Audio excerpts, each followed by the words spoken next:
સ્તોત્ર જે બોલે છે તેને પુણ્ય મળે છે, મહાદેવના સ્તોત્ર જે બોલે છે એને પણ પુણ્ય મળે છે, અને તેના પરિવારજનોને પણ પુણ્ય મળે છે. આ દેવ અને મહાદેવના સ્તોત્ર વચ્ચે આટલો ભેદ બતાવ્યો છે. તેથી શ્રવણ માત્ર, સાંભળવા માત્રથી મનુષ્ય માત્રનું કલ્યાણ થાય એવું ભગવાન મહાદેવનો મહિમા છે. અને હળાહળ કલયુગની અંદર તો શિવ કથા જ મનુષ્ય માત્ર માટે રક્ષક છે. હળાહળ કલયુગની અંદર મનુષ્ય માત્રનું કલ્યાણ કરનારી ભગવાન મહાદેવની કથા છે. પહેલાં ક્યાં આટલા મોટા રૂપમાં મહાદેવની કથાઓ થતી હતી. હવે ધીરે ધીરે ભગવાન મહાદેવ પ્રત્યે આપણો ભાવ વધ્યો છે, મહાદેવ પ્રત્યે આપણી ભક્તિ વધી છે. તેથી ધીરે ધીરે ભગવાન શિવ તરફ ભક્તિની વૃદ્ધિ થઈ રહી છે. તમે આજે જો યુવાન દીકરા દીકરીને તમે જુઓ તો યુવાન દીકરા દીકરીઓ ભણેલા બધા મહાદેવની ભક્તિ કરવા લાગ્યા છે. કારણ કયું હશે? યુવાન દીકરાઓ જુઓ તો મહાદેવ પ્રત્યેનો આદર થવા લાગ્યો, આપણે યુવાન દીકરીઓ જુઓ તો મહાદેવ પ્રત્યે તેની ભક્તિ થવા લાગી. અને દીકરીઓ માટે તો બધા જ વ્રતો મહાદેવના જ છે.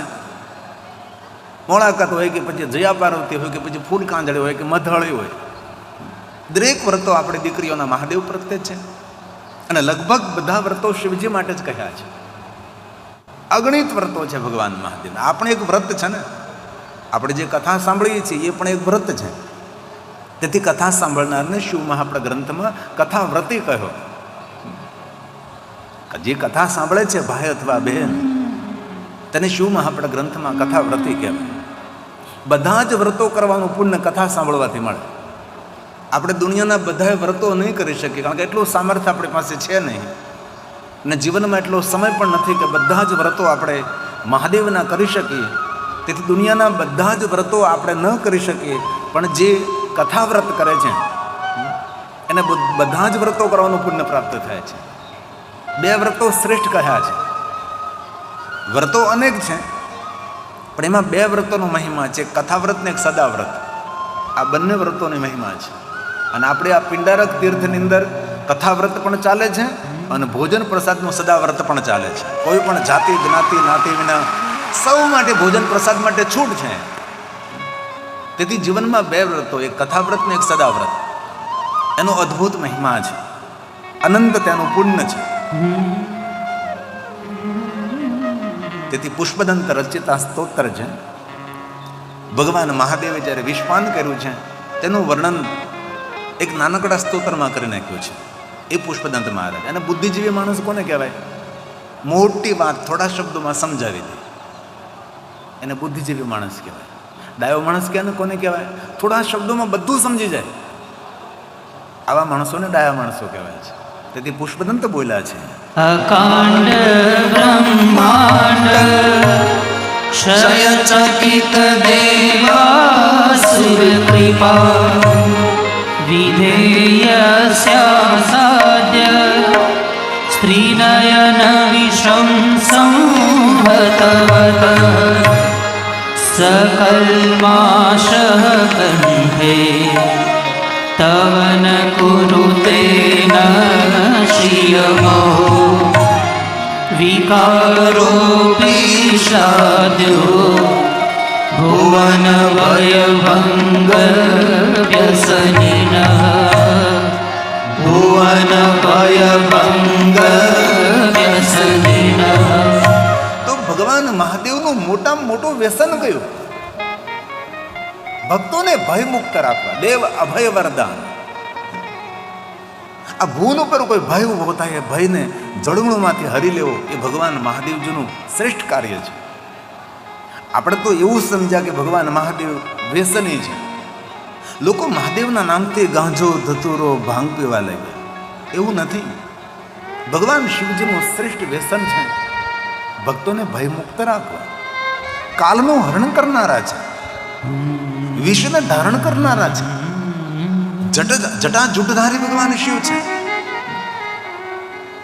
અને દયારૂપે અમૃતનો વરસાદ વરસાવનારા ભગવાન શિવ છે.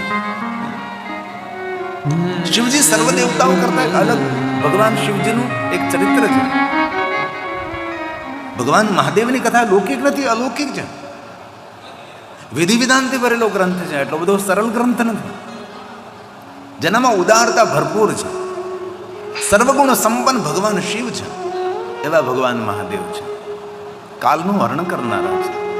કાલના મુખમાંથી રક્ષા કરનારા છે. તેથી વિશ્વના કોઈ દેવને આપણે મહાકાલ ન કહી શકીએ, ભગવાન શિવજીને આપણે મહાકાલ કહી શકીએ છીએ. શા માટે? કાલની ગતિને રોકનારા ભગવાન મહાદેવ છે, કાલના મુખમાંથી રક્ષા કરનારા મહાદેવ છે.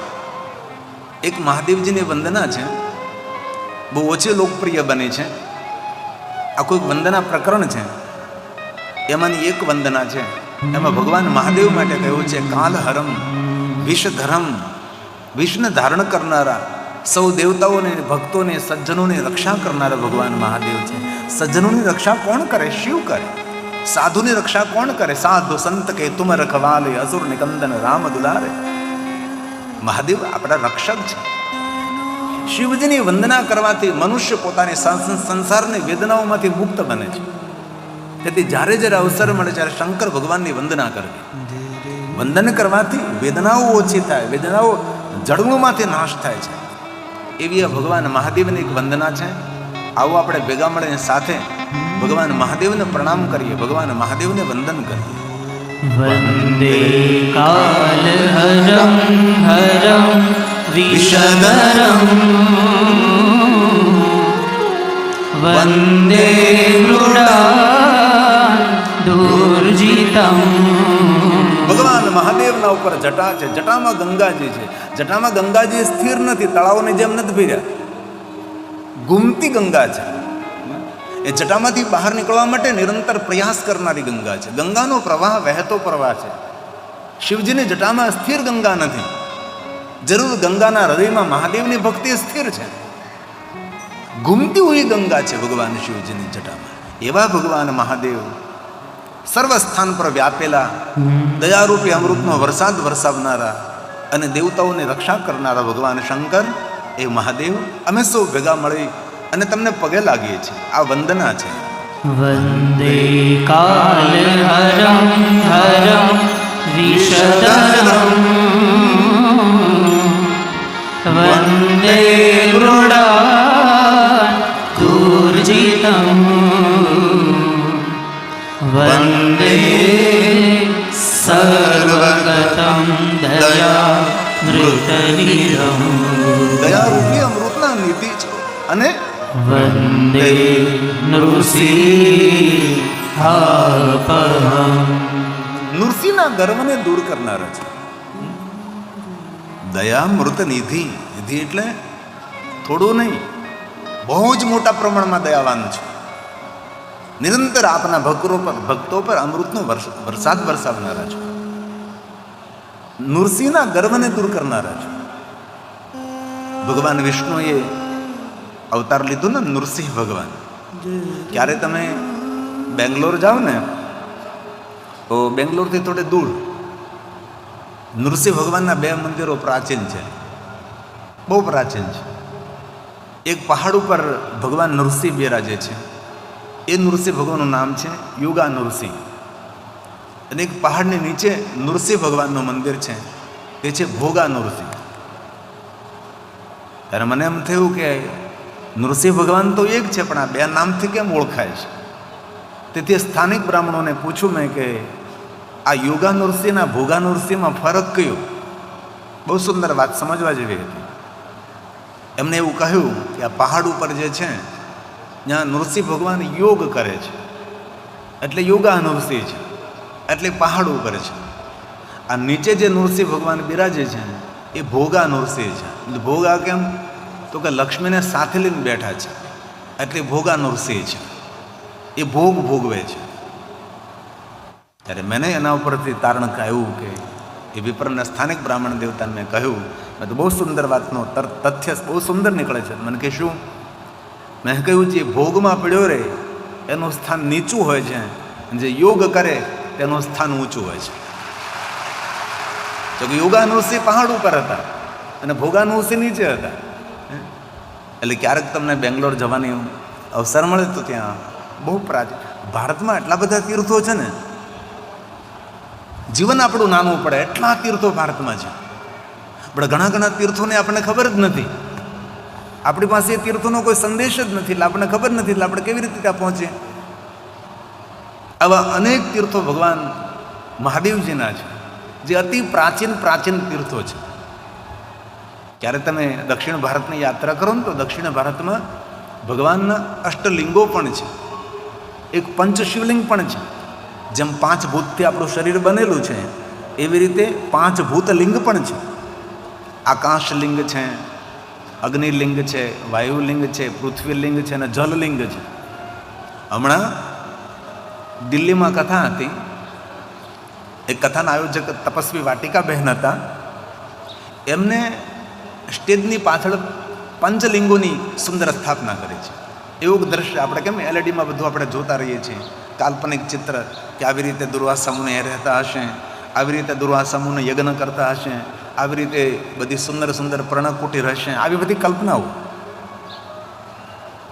તો મંચની પાછળ જે બેકગ્રાઉન્ડ બનાવવામાં આવે છે એની અંદર આપણા પંચભૂતના 5 શિવલિંગોનું ચિત્ર અને પંચભૂત શિવાલયનું ચિત્ર ઊભું કર્યું હતું. પણ આપણને તો એટલી જ ખબર છે કે 12 જ્યોતિર્લિંગનો જ મહિમા છે. નહીં, 12 જ્યોતિર્લિંગનો જેટલો મહિમા છે એટલો જ મહિમા અષ્ટલિંગોનો પણ છે. અને જેટલો અષ્ટલિંગોનો મહિમા છે એટલો જ મહિમા પંચશિવલિંગોનો પણ છે. આવી રીતે ભગવાન મહાદેવજી પૂરા ભારતમાં, અત્યારે જો ટેલિવિઝનમાં તમે જો આગળ બેઠા તમને જોવા નહીં મળે, આ નાના ટીવીમાં દેખાશે તમને, પાછળ જે શિવાલયો દેખાય છે એને પંચશિવલિંગ કહેવાય છે. તો આવા અનેક ભગવાનના તીર્થો છે. એ તીર્થનો એક અનેરો મહિમા હોય છે. તો નૃસિંહ ભગવાનના ગર્વને દૂર કરનારા શિવ છે. શ્રીમદ ભાગવત કથામાં આપણે કથાનું શ્રવણ કર્યું છે કે ભક્ત પ્રહલાદની રક્ષા માટે ભગવાન વિષ્ણુજી સ્વયં નૃસિંહ રૂપ ધારણ કરે છે અને પ્રહલાદની રક્ષા કરે છે. પણ નૃસિંહ ભગવાનનો ક્રોધ શાંત થતો નથી. ભલે હા બાબા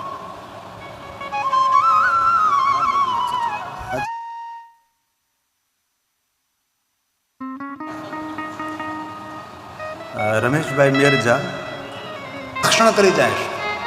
આવી મોટી મોટી ગર્જનાઓ કરવા લાગ્યા છે.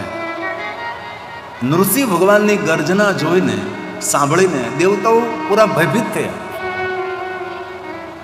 ભગવાન વિષ્ણુજીને પ્રાર્થના કરે છે કે તમે શાંત સ્વરૂપ છો, તમે સતોગુણી છો, તમે ક્રોધ કરો એ તમને સારું ન લાગે. કોઈ રક્ષક ક્રોધ કરે એની શોભા છે, કોઈ સૈનિક ક્રોધ કરે તેની શોભા છે. ભગવાન તમે તો પોષક છો, તમે શાંત થાઓ, તમે શાંત થાઓ. નૃસિંહ ભગવાન દેવતાઓને પકડવા દોડે છે. દેવતાઓ અદૃશ્ય બને છે. હવે દેવતાઓ ભયભીત થાય ત્યારે કોની પાસે જાય?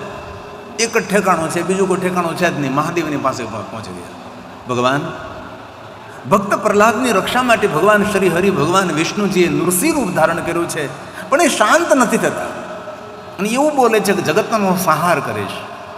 ભગવાન, સંહારક તો આપ છો, રક્ષક પણ તમે છો. આ નૃસિંહ એટલા ભયાનક બની રહ્યા છે કે અમને સૌને ભય લાગવા લાગ્યો છે.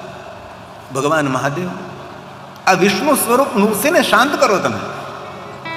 ભગવાન મહાદેવે કહ્યું, દેવતાઓ તમે નિવાસ કરો, બધા શાંત રહો, વીરભદ્રને મોકલું છું. હવે ભગવાન મહાદેવજીએ પોતાના ગણ વીરભદ્રને મોકલ્યા છે. વીરભદ્ર એટલે કોણ? દક્ષ મહારાજના દંડ કરનારા, દક્ષનું ધડતી મસ્તક જુદું કરનારા, ભૃગુ ઋષિની પ્રાર્થનાથી પણ શાંત ન થયા, એ છે વીરભદ્રજી. અને ક્યારેક અવસર મળે ને તો તમને હરિદ્વાર જવાનો અવસર મળે ને તો હરિદ્વારથી ઋષિકેશના માર્ગમાં વીરભદ્રેશ્વર મહાદેવ છે. બહુ પ્રાચીન છે, અતિ પ્રાચીન છે વીરભદ્રેશ્વર મહાદેવ. પણ ત્યાં આપણા ગુજરાતીઓ લગભગ નથી જતા, કારણ કે ગુજરાતીઓને ખબર નથી. તેથી ઘણા તીર્થોમાં આપણે ગુજરાતી પહોંચતા જ નથી, ત્યાં સુધી આપણે જઈ શકતા નથી. હરિદ્વાર તો વારંવાર જઈએ, હરિદ્વાર આપણે કથાઓ પણ કરીએ. હરિદ્વાર નગરીનું મૂળ નામ છે માયાનગરી. ત્યાં માયાદેવીનું મંદિર છે.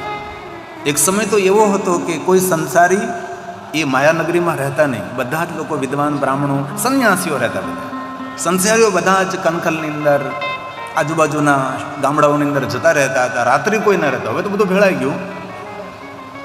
જ્યાં નીલેશ્વર છે, બિલેશ્વર છે, તિલભાંડેશ્વર છે, આ બધા યુગ પ્રાચીન ભગવાન મહાદેવ છે. દક્ષેશ્વર મહાદેવ સર્વ દોષોમાંથી મુક્ત કરનારા છે. આવી તીર્થોની અલગ અલગ ગરિમા હોય છે.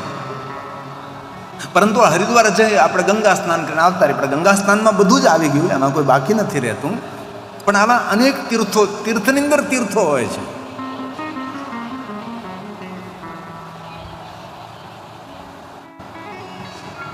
તો વીરભદ્રેશ્વર મહાદેવનું ક્યારેક દર્શન કરવા જવું. સૌને રક્ષા કરનારા બિરાજ જંગલમાં છે, વનમાં છે. હરિદ્વારથી ઋષિકેશ માર્ગમાં આવે છે. તો વીરભદ્રજી આવે છે, ઘણું સમજાવે નૃસિંહને, તમે શાંત થાવ, તમે વિષ્ણુ સ્વરૂપ છો, તમે શાંત સ્વરૂપ છો, તમે આમ ઉગ્રતા કરો એ સારું ન લાગે. હવે તો ભક્ત પ્રહલાદની રક્ષા થઈ ગઈ, હવે તમારે ઉગ્ર થવાની શું જરૂર છે? હવે શાંત થઈ જાઓ તમે. વીરભદ્રને પકડવા દોડે છે. વીરભદ્ર અદૃશ્ય બને છે અને વીરભદ્ર મહાદેવની પાસે આવે છે અને મહાદેવને કહે છે કે મહાદેવજી, એ તો બહુ જ ઉગ્ર છે, મને પણ પકડવા દોડ્યા હતા, હું તો અદૃશ્ય થઈને આપની પાસે આવતો રહ્યો. પૂરા ગગનમાં હુંકાર કરે છે, એટલો મોટો મોટો હુંકાર કરે છે કે પૂરા બ્રહ્માંડનો નાશ થવાનો હોય, આવી ગર્જનાઓ કરવા લાગ્યા છે નૃસિંહ ભગવાન. પછી ભગવાન મહાદેવજી ભૈરવને મોકલે છે, ભૈરવથી શાંત ન થયા. પછી કાલભૈરવને મોકલે છે, એનાથી શાંત નહીં થયા. મહાકાલ ભૈરવને મોકલે છે, મહાકાલ ભૈરવથી પણ શાંત નથી થયા. કારણ કે 64 ભૈરવ છે. સૌમ્ય ભૈરવ, શાંત ભૈરવ, આનંદ ભૈરવ, ક્રોધ ભૈરવ, શમશાન ભૈરવ, તંત્ર ભૈરવ, મંત્ર ભૈરવ, આવી રીતે બહુ સારા ભૈરવોની પણ કથા છે. ક્યારેક કાશીમાં જવાનો અવસર મળે તો કાશીમાં 64 ભૈરવ છે. બટુક ભૈરવ છે, આનંદ ભૈરવ છે, સૌમ્ય ભૈરવ છે, શાંત ભૈરવ છે, અનેક પ્રકાર ભૈરવ છે. અને જ્યાં ભગવાન મહાદેવનું શિવસ્થાન હોય ત્યાં ભૈરવજી બિરાજતા હોય. આપણે પણ અહીંયા ઋણેશ્વર મહાદેવ, ઋણમુક્તેશ્વર મહાદેવ, મુક્તેશ્વર મહાદેવ અને દુર્વાસા મુનિનું સ્થાપિત કરેલું શિવલિંગ તમે જાઓ તમે તો આપણો જે કુંડ છે એક બાજુમાં જ ભૈરવજી પણ બિરાજે છે, પણ થોડુંક દેવત્વહીન થયેલું છે. મેં આચાર્યજીને કહ્યું કે થોડું દેવત્વ ઊભું કરવાની જરૂર છે, કારણ કે મંદિરોમાં ઘણીવાર દેવત્વ ન હોય. દેવત્વ પૂજા અર્ચન મંત્ર જાપથી દેવત્વ ઊભું થાય. ત્યાં દેવત્વને ભરવું પડે. મંદિરોમાં દેવ છે પણ જપ તપ સાધના અનુષ્ઠાન ઉપાસના કરી પૂજા અર્ચન દર્શન મંત્રોનું ગાયન કરીને મંદિરોમાં દેવત્વ ભરવું પડે. જ્યારે મંદિરોમાં પગ મૂકી ત્યારે ખબર પડે કે ઓ અહીં તો દેવત્વ ભરપૂર છે. અહીંયા પણ કાલ ભૈરવજી બિરાજે છે, પણ તેની અંદર થોડીક અસુવિધા છે. એ બધું સરખું કરવું પડશે. અને આવતા સમયની અંદર આપણે સૌ ભેગા મળીને એ પણ કરવું પડશે કે આ જે યાત્રિકો આવશે હજારોની સંખ્યામાં, લાખોની સંખ્યામાં, તેના માટે સુવિધા, વ્યવસ્થા, પાર્કિંગ વ્યવસ્થા. કારણ કે લોકો અહીંયા આવવા લાગે ને અહીં જો કાંઈ વ્યવસ્થા સુવિધા ન હોય, દેવત્વ ન હોય તો પાછું આપણે પાછા પડી જઈએ. એટલે આપણે બધું ઊભું કરવાનું છે, આખું પ્લાનિંગ કરવાનું છે. જેમ અત્યારથી ધોલેરામાં પ્લાનિંગ થઈ રહ્યું છે, ધોલેરામાં કેટલું મોટું પ્લાનિંગ થઈ રહ્યું છે. દેશ વિદેશના લોકો પૈસા રોકવા લાગ્યા છે. ક્યાં હોટલ બને, ક્યાં રસ્તા બને, ક્યાં બાગ બને, ક્યાં ફરવાનું બને, ક્યાં સ્કૂલ બને, ક્યાં કોલેજ બને, ક્યાં હોસ્પિટલ બને, એરપોર્ટ ક્યાં બને, રેલવે સ્ટેશન ક્યાં બને, બસ સ્ટેન્ડ ક્યાં બને, આ બધું જ પ્લાનિંગ ધોલેરાની અંદર થવા લાગ્યું છે. એમ આપણે પણ આપણું પિંડારક તીર્થમાં આપણે અગાઉથી પ્લાનિંગ કરવું પડશે કે આપણે શું કરવું, કેમ કરવું, એ આપણે બધાએ ભેગા મળીને કરવાનું છે. અને સમગ્ર વિશ્વમાં પિંડારક તીર્થની કીર્તિ ફેલાય, દૂર દૂર સુધી આપણા પિંડારક તીર્થનો સંદેશ ફેલાય, એવો પ્રયાસ આપણે સૌએ કરવાનો છે. હું તો કથાના માધ્યમ દ્વારા ફેલાવતો જ રહીશ, કારણ કે મારું તો કામ જ એ છે કે લાખો કરોડો લોકો સુધી સંદેશ પહોંચાડું. કારણ કે ભગવાનની કૃપા કરી ઉત્તર ધ્રુવથી લઈને દક્ષિણ ધ્રુવ સુધીની યાત્રા દર વર્ષે કરીએ છીએ અમે લોકો. 5મા મહિના સુધી બહાર કરીએ, 5મો મહિનો છોડીએ એટલે અહીંયા ચોમાસું શરૂ થઈને અમે લોકો પરદેશમાં જતા રહીએ, અલગ અલગ દેશની અંદર. જે કથામાં જાય ત્યાં હું કહીશ પિંડારક તીર્થ જાજો, પિંડારક તીર્થ જજો. પણ અહીંની વ્યવસ્થા સુવિધા એ આપણે ઊભી કરવાની છે. યાત્રિકો જે આવે એ નિરાશ થઈને નહીં જાય. યાત્રિકો જે આવે એમ કે નહીં, એકવાર તો પિંડારક તીર્થ જવું જ જોઈએ. સુંદર ચેતનવંતું તપેલું સ્થાન છે, દુર્વાસા મુનિના તપથી તપેલું સ્થાન છે. તો કાલ ભૈરવજી, મહાકાલ ભૈરવ ખૂબ સમજાવ્યા, નૃસિંહ શાંત નથી. ત્યારે ભૈરવજી જેને કહ્યું મહાદેવને, મહાદેવજી બહુ જ ઉગ્ર છે, તામસ ગુણને ધારણ કર્યો છે અને તામસ ગુણમાંથી બહાર નીકળી શકતા નથી, તેનો ક્રોધ શાંત નથી થતો. ભગવાન સર્વ કરવા સમર્થ મહાદેવ આપ છો, આપ જ કરી શકો, બીજું કોઈ ન કરી શકે. ભગવાન મહાદેવ કહે છે વિષ્ણુ નૃસિંહ લીલા કરે છે તો હું શરભ લીલા કરીશ. નર અને સિંહનું મિલન છે તો દરેક પશુ પક્ષીઓનું મિલન કરી અલગથી એક રૂપ ધારણ કરે છે. પગ જેવા તો માણસ જેવું, મોઢું તો કે પક્ષી જેવું, પાંખો છે, ચિત્ર વિચિત્ર શિંગડાઓ છે, શરભરૂપ ધારણ કર્યું છે. દેવતાઓ બધા ભગવાન શિવજીની લીલાનું દર્શન કરે છે. ઋષિ મુનિઓ ભગવાન મહાદેવનો જય જયકાર કરવા લાગ્યા છે. અને નૃસિંહ આટલો મોટી ગર્જના કરીને ગર્વ કરે છે, અભિમાન કરે છે, જગતનું ભક્ષણ કરીશ, સર્વસંહાર કરીશ, બ્રહ્માંડનો નાશ કરીશ, આવું બધું બોલવા લાગ્યા છે. અને ભગવાન સ્વયં શિવજી શરભરૂપ ધારણ કરીને આકાશ માર્ગમાંથી આવે છે. આકાશ માર્ગમાંથી આવી અને પાંખો અને સોંચ વડે ભગવાન નૃસિંહને અંતરિક્ષમાં લઈ જાય છે. શરભ ભગવાન નૃસિંહને અંતરિક્ષમાં લઈ ગયા. અંતરિક્ષમાં લઈ જઈ અને નૃસિંહની ખાલ ઉતારી લીધી, ચામડું ઉતારી લીધું. અને વિષ્ણુ ભગવાન મૂળ રૂપમાં પ્રગટ થાય છે. ભગવાન મહાદેવ,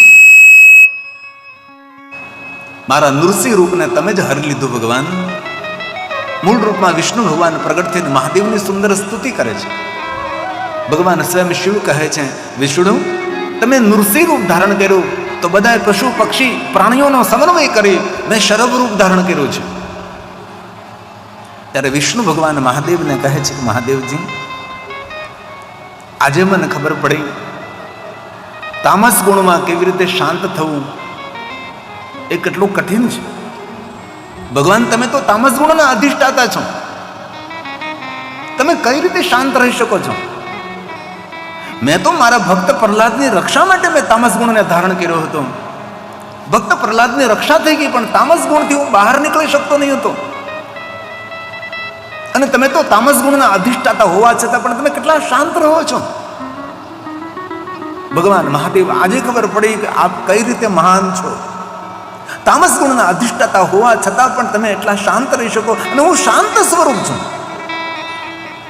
મેં તો મારા ભક્ત પ્રહલાદની રક્ષા માટે મેં તામસ ગુણને ધારણ કર્યો હતો, પણ તામસ ગુણમાંથી બહાર નીકળવું મારા માટે મુશ્કેલ હતું. ત્યારે ભગવાન મહાદેવ કહે છે, વિષ્ણુ તમારી અદ્ભુત લીલા હતી, આ નૃસિંહ લીલા અદ્ભુત હતી.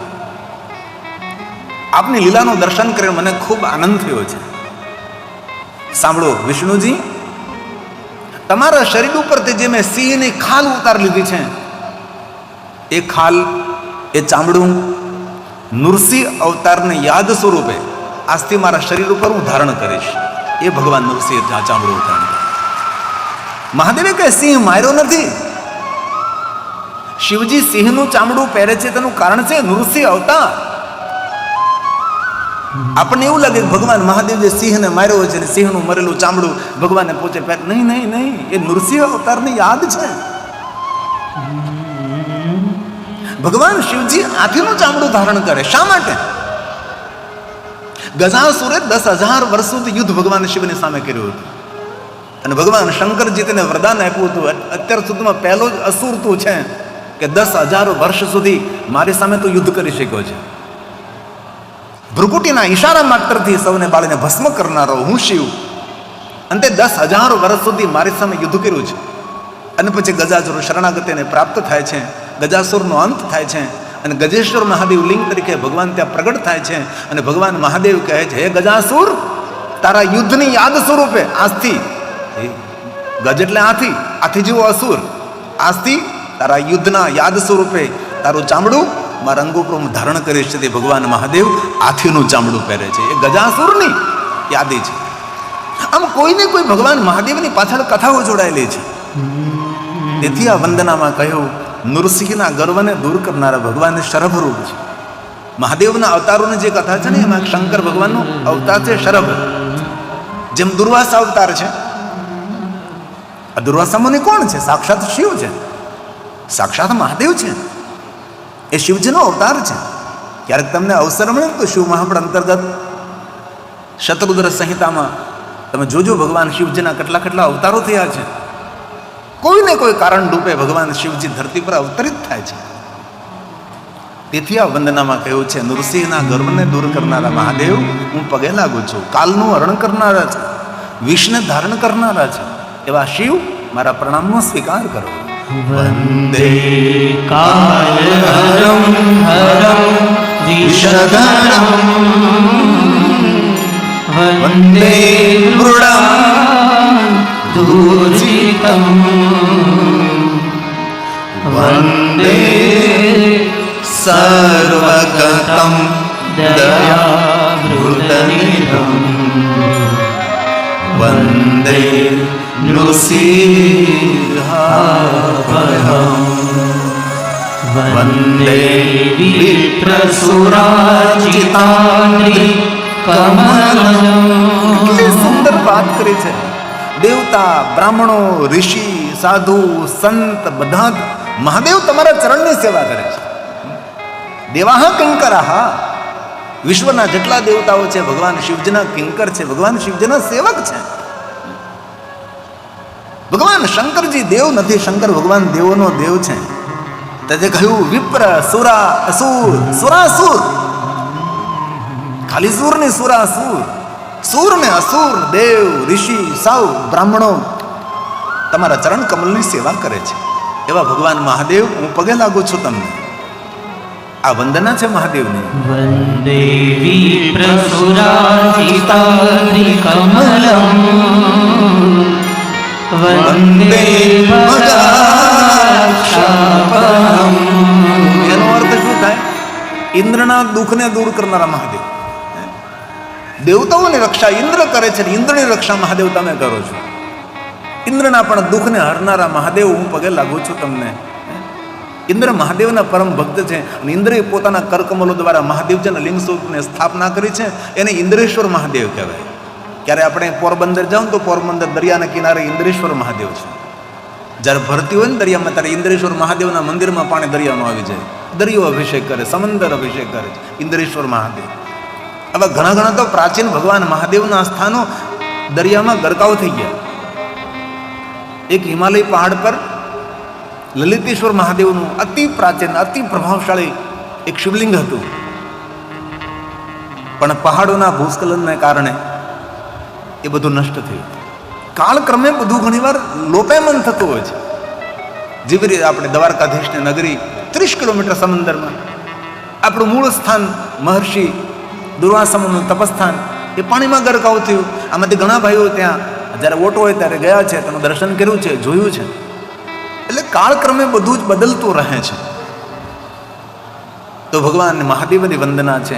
એવા ભગવાન શંકરજી, ઇન્દ્રના પણ દુઃખને દૂર કરનારા મહાદેવજી, જે તમારા શરણે ચરણે આવે છે તેને સુખ આપો છો, સુખનો વિસ્તાર કરો છો, તેને સંપત્તિ આપો છો, સંપત્તિનો વિસ્તાર કરો છો, તેને સંતાન આપો છો અને સંતાનને પરિવારનો વિકાસ થાય છે. આવા ભગવાન શિવ છે. શિવ ખાલી આપે નહીં, આપેલામાં વધારો કરે છે. દિને દિને વર્ધતે વર્ધતે એ શિવ છે, એ મહાદેવ છે. પ્રણામને સ્વીકાર કરો. આ વંદના ઓછી લોકપ્રિય છે, પણ વંદના પ્રકરણથી એક વંદના આપણે સૌને કંઠસ્થ છે. આપણા ભાઈઓ બહેનો સૌને આવડે છે, મને ભરોસો છે. તમને સૌને મુખપાઠ છે. કારણ કે દેવાલયમાં બોલાય, શિવાલયમાં બોલાય, સત્સંગમાં બોલાય, ભજનોમાં બોલાય, પૂજા પાઠમાં આપણે બોલતા હોય છે. આ વંદના પ્રકરણમાંથી એક વંદના ખૂબ લોકપ્રિય બને છે અને મને ખબર છે તમને સૌને આવડે છે. તો આપણે સૌ સાથે બોલીએ, એક સાથે સુંદર નાદ નીકળે, અંતરનાદ નીકળે. વાતાવરણની દિવ્યતા છે, એમાં પણ દિવ્યતામાં વૃદ્ધિ થાય. આ એ ભાવ છે આદર કે સાથ. નારદની સામે કહે છે, એ નારદ, હું શિવની સ્તુતિ કરવાને પણ સમર્થ નથી. કથા કરવાને સમર્થ તો કઈ રીતે કહી શકાય છે? નામતમ દેવા વિજાનંતી, કોઈ દેવતા પણ સમર્થ નથી. યસ્ય તસ્મે નમો નમઃ. હું તો પગે લાગુ છું મહાદેવ, હું તો ભગવાન મહાદેવને પગે લાગુ છું. આવી સુંદર વાત કરી. આ બ્રહ્મા બોલે છે. બ્રહ્મા કોઈ સામાન્ય દેવતા નથી, ધ્યાન દીજો. બ્રહ્મા એટલે કોણ? જેને સૃષ્ટિનું સર્જન કર્યું એ બ્રહ્માજી છે. બ્રાહ્મણોને મુખમાંથી સર્જન કર્યા છે. એ ધરુભાઈ, બ્રહ્મા કોણ? બ્રાહ્મણોસ્ય મુખમાસ્ય મહાદેવ બાહુરાજન્યઃ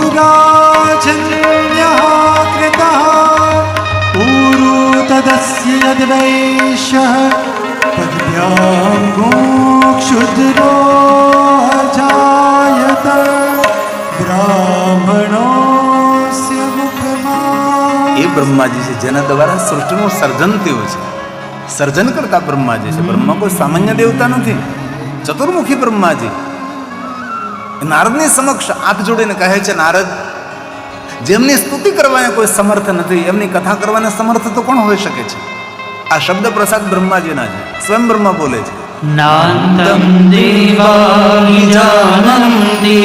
કોઈ દેવતા શિવને નથી જાણતા, હું પણ નથી જાણતો, હું તો પગે લાગુ છું. યસ્ય તસ્મૈ નમો નમઃ. શું કહ્યું? યમ ન વાચઃ પ્રશસ્સન્તિ. મારી વાણી શિવની પ્રશંસા ન કરી શકે. બ્રહ્મા એમ કહે છે કે મારી વાણી મહાદેવની પ્રશંસા ન કરી શકે. હું તો ખાલી પગે લાગુ છું ચિદાનંદ રૂપ ભગવાન શિવજીને. નમસ્તસ્મૈ ચિદાત્મને. નમસ્તસ્મૈ ચિદાત્મને. તો શિવ કેવા હશે? જેના માટે બ્રહ્મા પણ ઊંચા હાથ કરીને કહે છે, કોઈ દેવતા જેને જાણતા નથી, હું કઈ રીતે જાણી શકું? મારી વાણી ભગવાન શિવની પ્રશંસા કઈ રીતે કરી શકે? ચિદાનંદ રૂપ ભગવાન શિવજીને હું પગે લાગુ છું. નારદજીએ પૂછ્યું કે હે બ્રહ્માજી, ભગવાન શિવ ક્યાં રહે છે? જ્યારે બ્રહ્માજીએ નારદને જવાબ આપ્યો, યોગીનામ એમ હૃદય કોશે, યોગીઓના હૃદયમાં રહે છે શિવ. તો નારદે કહ્યું કે યોગીઓના હૃદયમાં કેવી રીતે રહે છે? તો કે યોગીઓના હૃદયમાં જ્યોતિ સ્વરૂપે ભગવાન શિવ રહે છે. યોગી મહાપુરુષો આપણા જેમ ભગવાનને ફૂલ ચડાવવાનું, બિલીપત્ર ચડાવવાનું, સૌભાગ્ય દ્રવ્ય ચડાવ એવું યોગી પુરુષો ન કરે. યોગી પુરુષો હંમેશા ધ્યાનમાં મગ્ન રહે છે. જે ધ્યાન નથી કરી શકતા એ લોકો પૂજા અર્ચન કરે છે. કારણ કે શિવજીની પરંપરા, મૂળ પરંપરા તો ધ્યાન છે. અત્યારે પણ કેટલા યોગી મહાપુરુષો છે એ ઓમકારનો નાદ કરે. ઓમકાર બિંદુ સંયુક્તમ નિત્યમ ધ્યાયંતિ યોગીનમ કામદમ મોક્ષદમ ચેવ. ઓમકારાય નમો નમઃ. ઓમકાર બિંદુ સંયુક્ત. ઓમનું ઉચ્ચારણ કરતા કરતા પોતાની કામનાની પૂર્તિ કરે અને મોક્ષને પ્રાપ્ત કરે છે. કોઈ પૂજા અર્ચન નહીં, નહીં દેવાલયમાં, નહીં શિવાલયમાં, નહીં ગગનમાં અગનમાં, નહીં કોઈ દેવ પ્રતિમામાં. પોતાના હૃદયમાં ભગવાનનું દર્શન કરનારા આ યોગી મહાપુરુષો છે. ઓમકાર બિંદુ સંયુક્તમ નિત્યમ ધ્યાયન્તિ યોગિનઃ કામદમ મોક્ષદમ ચૈવ ઓમકારાય નમો નમઃ. ઓમકારાય તનો નમઃ. ઓમકારાય તનો નમઃ. તેથી ઓમકારનો નાદ કરવો એ પણ શિવની ઉપાસના છે. યોગી મહાપુરુષો પ્રાણાયામ વ્યાયામ કરી અને ઓમકારનું ઉચ્ચારણ કરે એ શિવ પૂજા છે, યોગીઓની પરંપરા છે. તો શિવ ક્યાં બિરાજે છે? તો બ્રહ્મા નારદને કહે છે, નારદ, યોગીનો યમ ભયદઃ ક્રોશે. યોગીઓના હૃદયમાં રહેનારા ભગવાન શિવજી. આવો દાનાભાઈ, ખૂબ હૃદયથી આપને પ્રણામ. દાના બાપાને ખૂબ હૃદયથી તાલીઓડે આશીર્વાદ આપીએ કે અમને આ મૂળમાં ખૂબ પુરુષાર્થ કર્યો છે, બહુ મહેનત કરી છે. દાના બાપાએ એક વાત બહુ સરસ સાંભળવા જેવી અને સમજવા જેવી છે. તમે ટેલિવિઝનમાં જોજો. મારા દરેક આહિર ભાઈઓ બહેનોને મારી વિનંતી છે, સુંદર તમને એક ઘટના દેખાડું. આ બાજુ ટીવી નથી, પણ આ બાજુ નાનકડું ટીવી છે, પણ પાછળ LED છે. પાછળવાળાને સ્પષ્ટ દેખાશે. દાનાભાઈ, તમારો પ્રયાસ કેટલો સફળ છે તેનું એક સુંદર હું તમને દ્રશ્ય દેખાડવા જઈ રહ્યો છું. દરેક મારા યદુવંશી આહિર ભાઈઓને વિનંતી, ધ્યાનથી સાંભળે. આપનો પુરુષાર્થ કેટલા અંશે સફળ થયો છે દાનાભાઈ, તમને ત્યાંથી દેખાશે નહીં. આ ટીવીમાં દેખાશે ને, બાકી LEDમાં એ દેખાશે બધું જ. ગઈકાલની એક ઘટના, ગઈકાલે 65, 70, 80 હજારની આસપાસ આપણા યદુવંશો ભાઈઓ બહેનો સૌ એકત્ર થયા. એમાં કાલની એક જીવંત ઘટના સાંભળવા જેવી છે. એક દાદા લગભગ 80 વર્ષની આસપાસની ઉંમરના, આપણા આહિર સમાજના, એની સાથે તેનો પૌત્ર એટલે દીકરાનો દીકરો આંગળીએ લઈ અને કથામાં આવ્યા છે. કથામાં આવ્યા, જલપાન કર્યું. હવે દેહાતી માણસ, ખેડૂ માણસ છેલ્લે કથામાં બેસીને કથા સાંભળે. છેલ્લે લાસ્ટમાં એનો પોતરો સાથે છે. દીકરા અને દીકરો મેલા ઘેલા જૂના કપડાં પહેર્યા છે, માથા પર નાનું પાઘડું બાંધેલું છે અને ખેતીમાં કામ કરનારો આપણો આહિર. કથા પૂરી થઈ, કથા સાંભળી, ભગવાનને ભાવથી પગે લાગ્યો, પોતરું તેનું આંગળીએ છે. અને પછી આપણું જ્યાં દાનનું કાઉન્ટર છે ત્યાં જાય છે અને કહે છે કે મારે દાન લખાવવું છે. તો જ્યાં દાન લખાય છે ત્યાં પેલા ભાઈઓએ કહ્યું કે દાદા બોલો કેટલું દાન લખાવવું છે. મેલી ઘેલી કોથળી એ દાદાએ કાઉન્ટર ઉપર કાઢી ઠલવી. મેલા ઘેલા કપડાં પહેરનારો વયો વૃદ્ધ પોતાનો પોત્રો સાથે છે અને 1,11,000 રૂપિયાનું દાન કર્યું. આ ટેલિવિઝનમાં તમે જોવો છો ને એનો ફોટો છે, હું ફોટો પાડીને લેતો હોઉં અને એમની રસીદ છે આ.